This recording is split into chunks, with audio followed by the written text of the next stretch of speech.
Well, welcome to another episode of Newcastle Unlocked. I'm your host, Brent Sinclair, and today we thought we'd step back from Newcastle for a change and look at what's happening in the global markets, looking at the rich and famous, how they're spending their money, what's trending, and what's happening on the global stage. It's a different market to what we're used to, but we're very fortunate to have our head of global research here, Liam Bailey, joining us to unpack the Wealth Report. Now, Liam will get into a bit about what the Wealth Report is, but essentially it's looking at those trends that are happening across the globe and understanding how those, and those markets do trickle down to some of our more regional areas as well. But it's an interesting take, and it's great to have you on board, Liam. Delighted to be here. Thank you very much. So let's start off. Could you give us a little bit of background about your role and what the Wealth Report's about?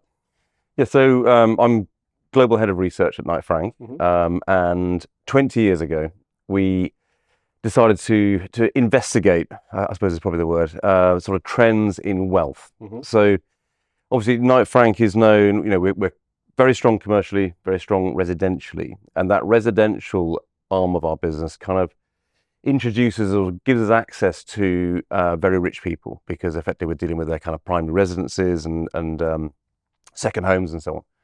And I think because of that heritage, we've found that over time we're very close to wealth. And back in 2007, which was when we first started the Wealth Report, we noticed sort of quite an odd, it was a trend that had been developing for a while, but it began to be very noticeable in the London market in the UK. So where property prices, say £10 million, were unusual, let's say early 2000s, by 2007, that was really common. And you had a lot of properties selling in London and even like the south of France and Monaco and places, let's say 20, 30, 40, 50 million pounds or euros. And we were thinking, okay, well, quite clearly our market has shifted, and quite clearly we were dealing with a kind of new wave of wealth and a kind of new scale of wealth, if you like. So that was the genesis for the report. We wanted to kind of step back and think, okay, why is this happening? What's happened to the world economy, to try and understand what this means?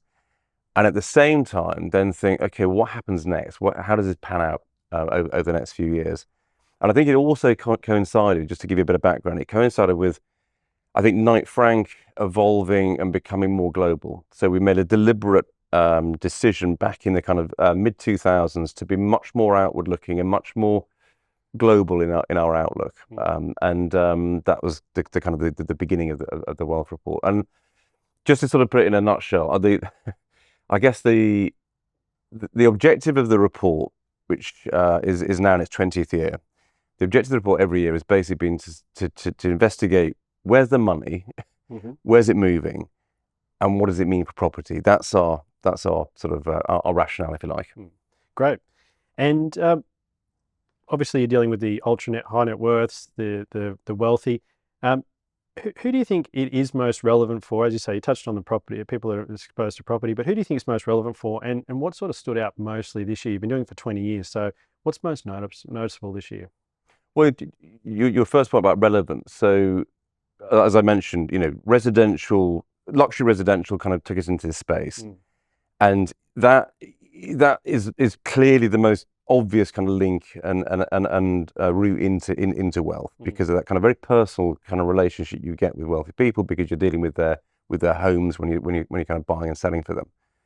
But actually, as the report has developed over time, it's become clear that a large portion of wealthy people have got an interest in commercial property, either because they own and run businesses which have got operational real estate, they occupy offices, etc.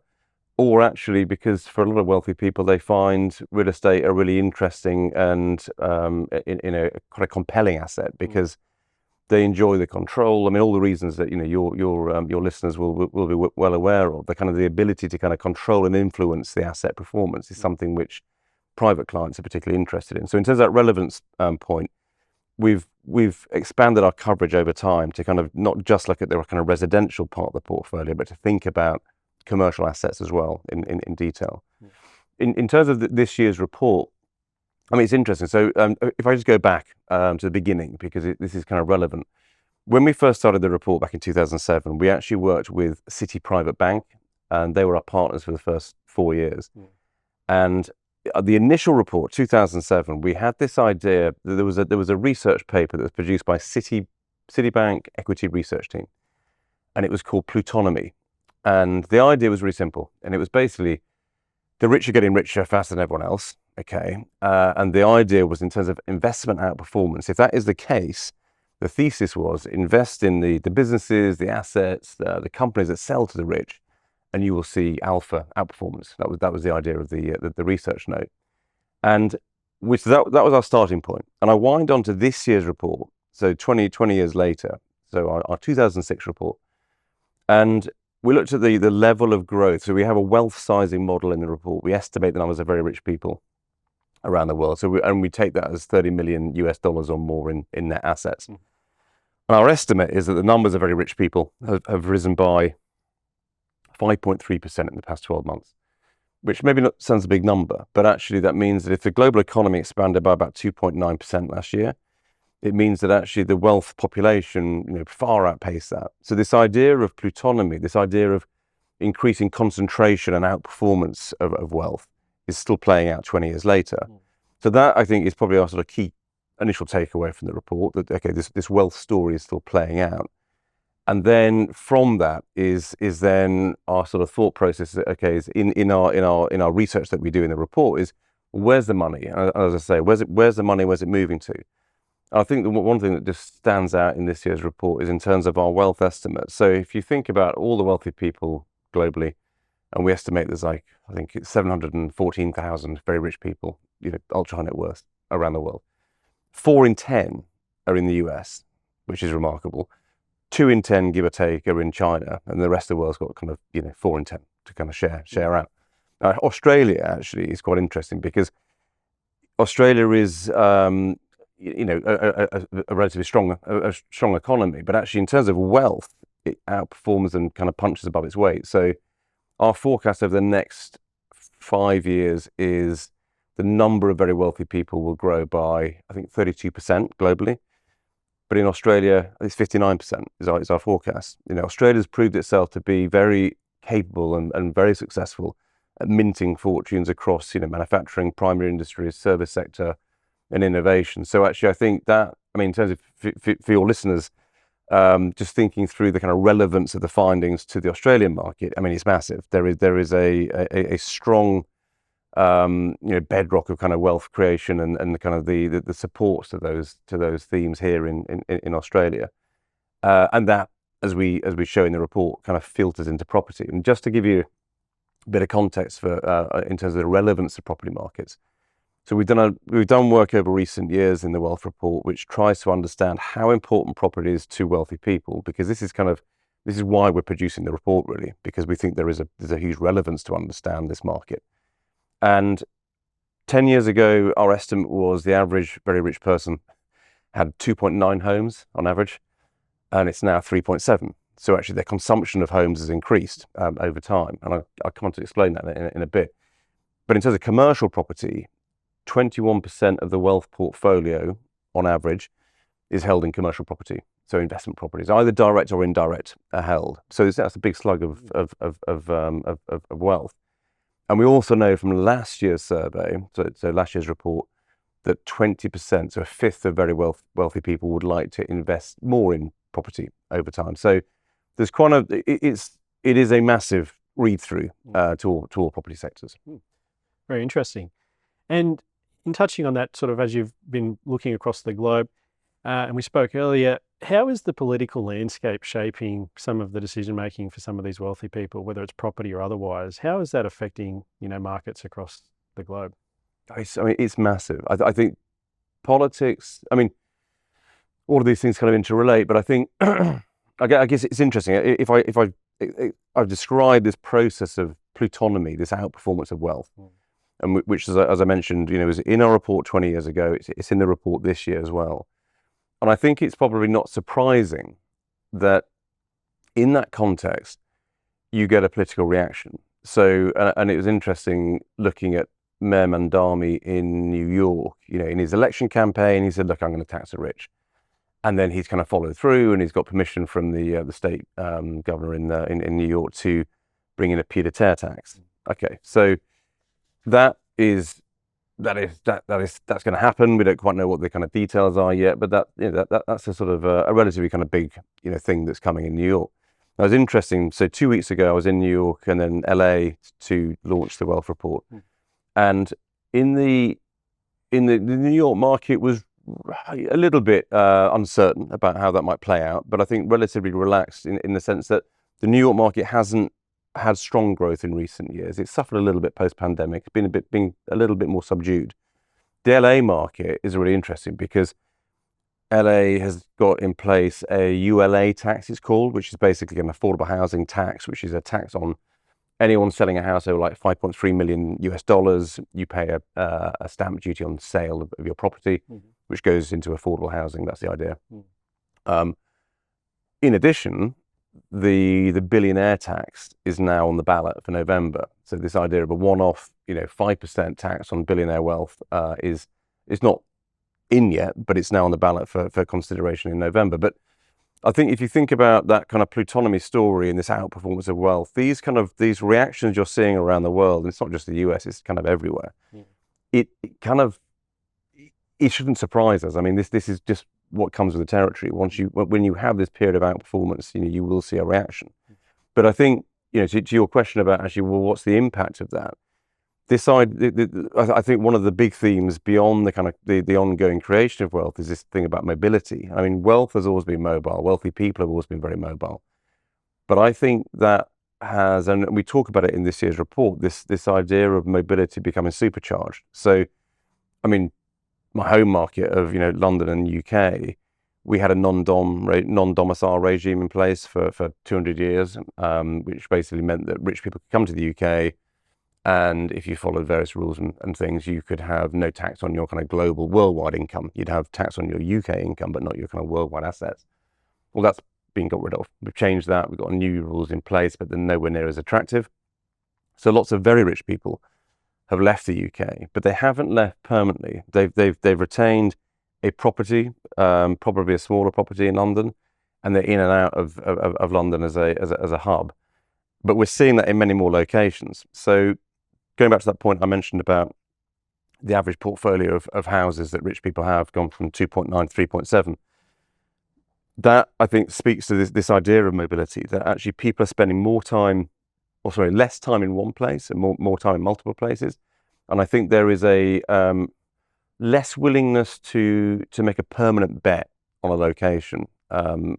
Australia's probably, to be fair, Australia's probably an outlier in a sense that actually there is, I mean, you'll tell me I'm wrong, but relative stability of kind of governance and taxation policy and so on. I mean, compared to other markets, I'm telling you it is.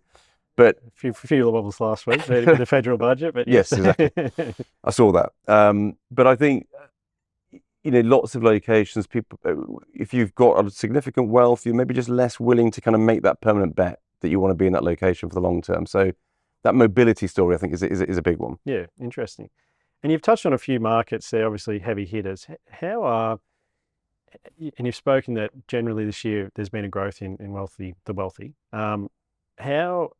How are markets acting proportionately? How's Asia versus Eastern Europe versus Africa? Like, have any markets sort of outperformed just in terms of, there's more billionaires in a certain area? What are you seeing across it in, I suppose, patches?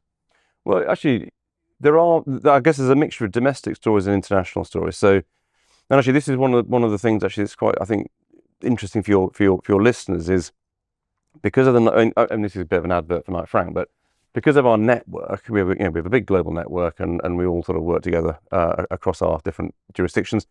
But we have, for example, we have a business in Japan, and we're selling residential and commercial property in Japan through our partners there.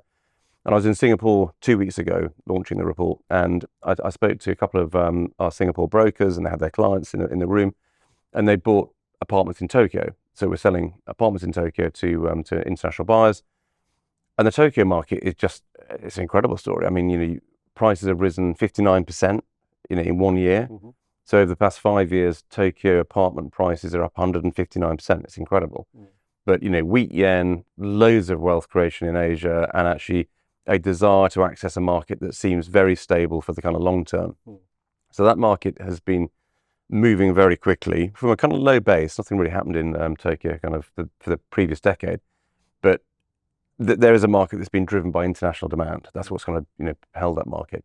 But then you go to somewhere like Mumbai, which is a very domestic market. I mean, it's difficult to buy as a non-Indian in India.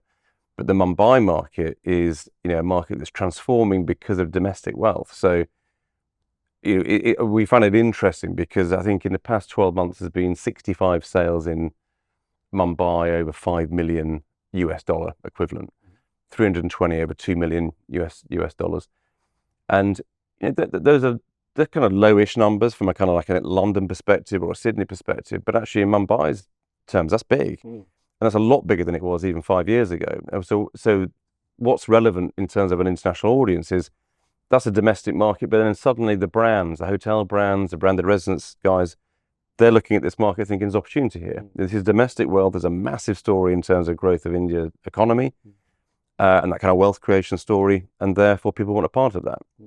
So lots of global brands and the hotels are kind of leading this, are looking at opportunities around the world in those kind of cases. Yeah, interesting. And it's interesting in the report just some of the increments that you stack wealth. So, for example, we talk about some of the prestige markets on a rate per meter basis, and just having looked through some of those, and I won't sort of put you on the spot to name all of the rates per meter across all the markets, but it's really quite interesting. Another measure of the wealthy has been what they're spending on. So in the report, and you can maybe expand on it, is that luxury items. So whether it's watches, whether it's fine wine, whether it's artwork, and that has obviously over the last 20 years has been quite an interesting view of things. How is that? What's the methods behind that, and how is that? How does that actually play out to what's happening generally?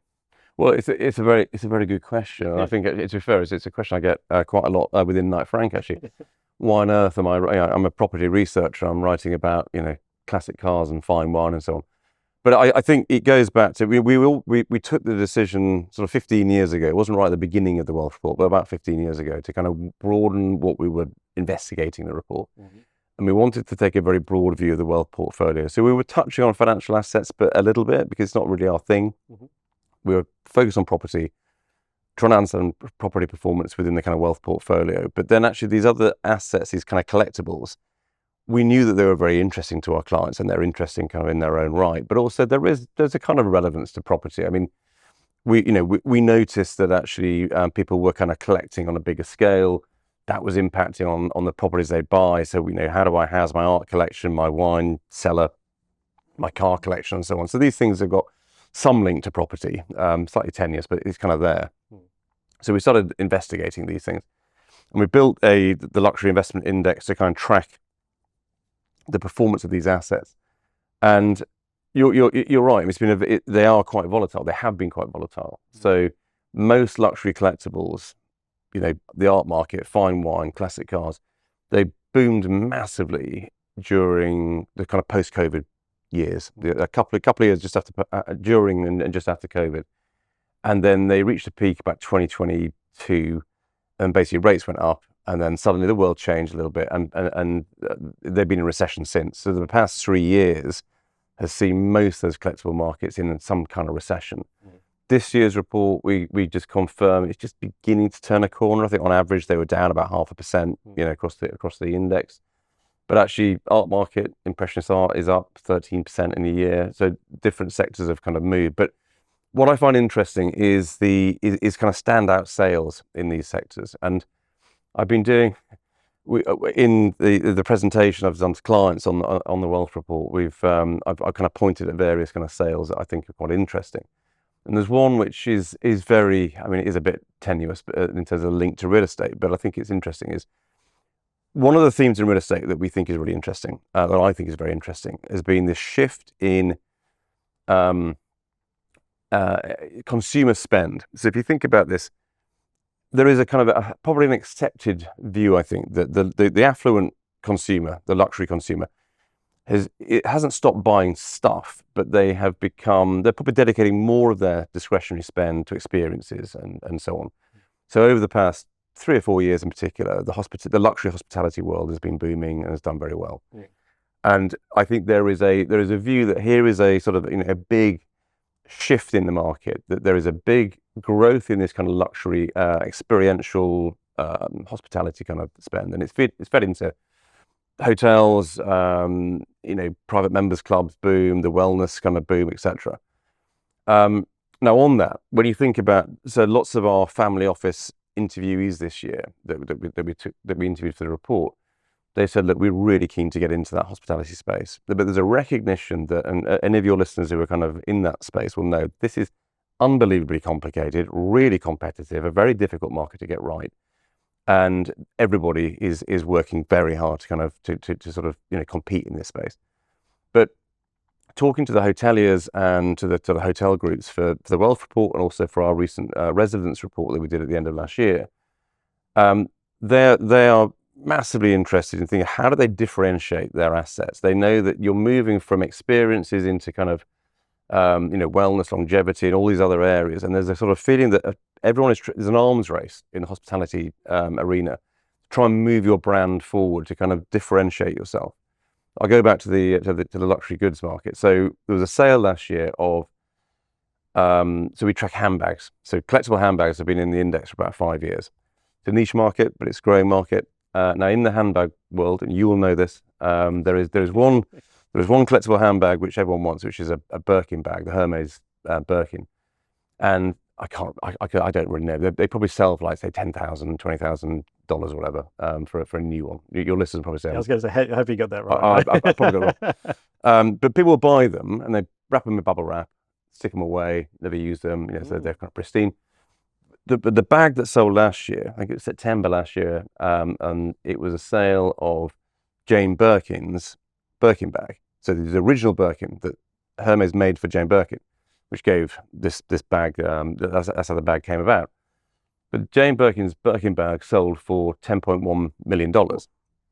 But when you look at the bag, it's bashed up, it's had stickers on it, they're ripped off, it's kind of, the leather's, fraying in different parts. But this is very tenuous, but there is a link here. What collectors want is actually what they will pay a massive premium for is that storytelling, that provenance, that heritage, that that's the story basically. That's what they're looking for. And if you think about the kind of luxury experiential hospitality world, the real estate world, that's what everyone's looking for. It's that storytelling that you want to differentiate yourself, and that is the thing which is the hardest thing to scale. And I think this is the tension that every hotel group, every kind of luxury real estate operator has, is how do you scale luxury? How do you come up with a winning concept?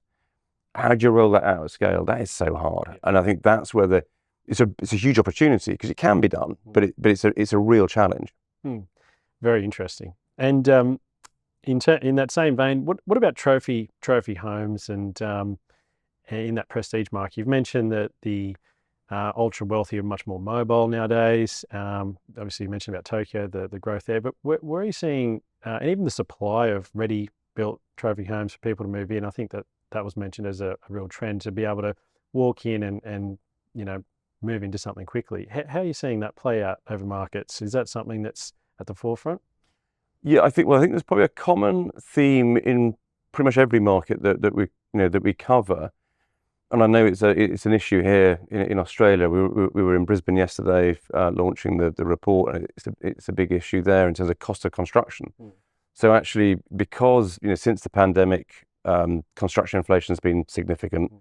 The cost of building has become very expensive, and actually, labour shortages, the ability to access skills has become more difficult. So if you do have, oven-ready product in the market, if you've got new build luxury accommodation that's ready to occupy and ready to move into, there's a big premium for that, because actually wealthy consumers, they value that convenience.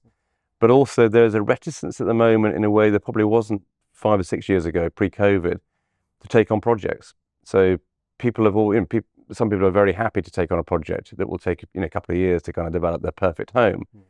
But actually, in a world where build costs are much more uncertain, and the ability to kind of access skills to do the work is more difficult, I think some of those people are now looking at a completed product because actually they just find it just more palatable at the moment. So that I think that is a big trend which is impacting lots of our markets. And I think the other thing, actually, just on the same vein, is in lots of locations around the world, there was a hiatus in construction from, during the pandemic and after the pandemic, and it's meant that there's been a lack of supply. So lots of markets that we cover, they're undersupplied, and therefore prices have have inflated on the back of that. Very interesting. And look, just moving to sort of the current sort of geopolitical landscape, we've had the Russia-Ukraine war, and now we've had the Iran war or Iran conflict. It's only in its early stages. How's that disturbing markets at the moment? What are you seeing out there? Or what are the ultra wealthy? How's that affecting things? Well, I guess in the region, I mean, obviously within the Middle East, it has a massive impact. I mean, it's very difficult right now, whilst the conflict is kind of ongoing and it's unresolved, to get a reading of what the kind of long-term impact is. I think if you take a step back, I think Dubai, in particular, Dubai has proved the case in favour of a Middle Eastern hub in a way that there wasn't one 10 years ago. I mean, Dubai was there, but it wasn't significant in the way it is now. But Dubai has certainly proved the case that there is a convenience and a kind of a rationale for a Middle Eastern hub, and it has huge relevance for European, Middle Eastern, European, and Indian, Chinese residents, investors, and so on.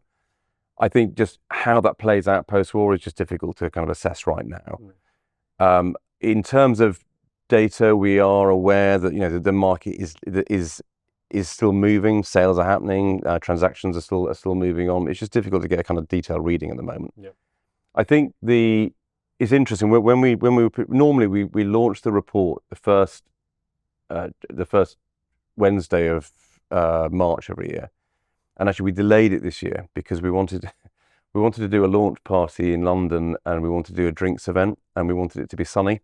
So we moved it about a month, about 5 weeks back. So it's late April was our launch date. So actually, if we'd gone with our original date, we'd effectively been publishing with no mention of the war in the report. Because we were delayed by 6 weeks from our own decision. It meant we could actually put some coverage into the report. But it was interesting that when we were rushing to kind of include implications of the conflict, in a sense, I'm not downplaying it. It's massive and it's got huge implications, and actually at a regional level, it's a huge thing and a huge reality.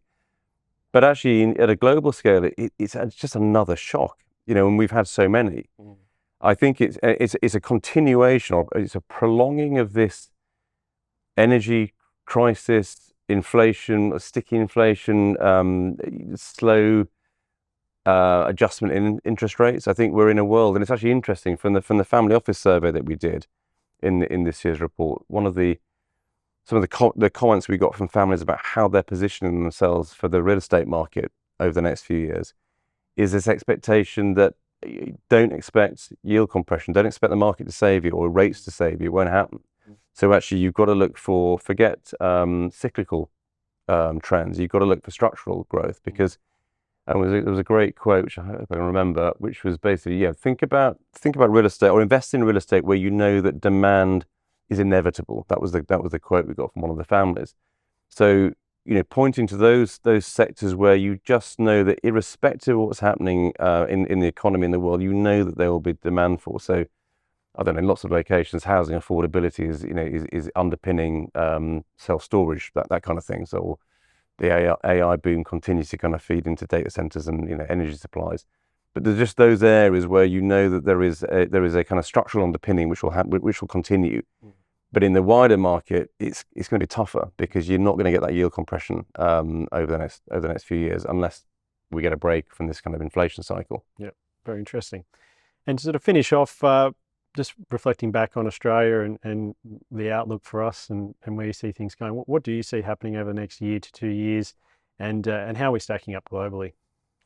Well, I guess, I mean, your listeners will know much more than me, but I think I guess you're kind of ahead of the curve at the moment in terms of the kind of tightening cycle. You have had the benefit of a healthy economy that's been growing relatively strongly. That's kind of obviously sort of fed in to a degree into kind of inflation and so on, and therefore you've tightened ahead of other kind of major economies.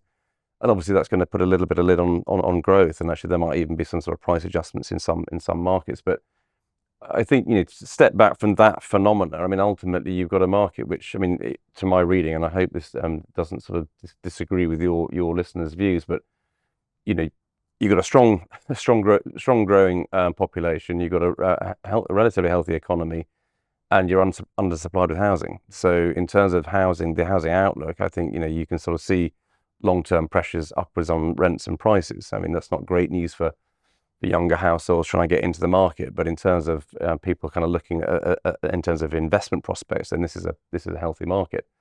I think that Australia is a very interesting market. I mean, sitting here in Sydney, I noted that in our Q4, so we do another report every quarter, which actually I think is a really interesting one, which is we look at super prime sales globally. So we reported the numbers in this year's wealth report, but we do it every quarter. And we look at the numbers of sales of houses and flats over $10 million in 12 markets around the world. And, LA, New York, London, blah, blah, blah. But Sydney is one of them. And in the final quarter of 2025, the most recent survey we've done, we're just waiting for the Q1 figures at the moment. Sydney was number 5 out of the 12, but it's ahead of London, and it was only just behind Miami, I think. And here's a market. I know you have foreign buyers here, but the foreign buyer portion of the market isn't as significant as it is in London or New York or wherever. So actually, your domestic market is actually able to support one of the biggest markets in the world in terms of super prime transactions. Now it's a tiny little market, in terms of the scale of things, the super prime marketplace. But it is instructive because it does, I guess, it's one data point that kind of confirms that there is significant wealth here in Australia, and actually it's willing to kind of invest domestically and has the confidence to kind of invest here. So I guess from that one perspective, I think it's quite a positive story. Great. Well, look, we really do appreciate you taking the time in your busy schedule to help us unpack the wealth report, go through all things globally, how the wealthy are spending their money, and much appreciated for coming on, Liam. Thank you very much. Thank you for inviting me. Well, that's all from us, and we'll be sure to keep you updated throughout the year.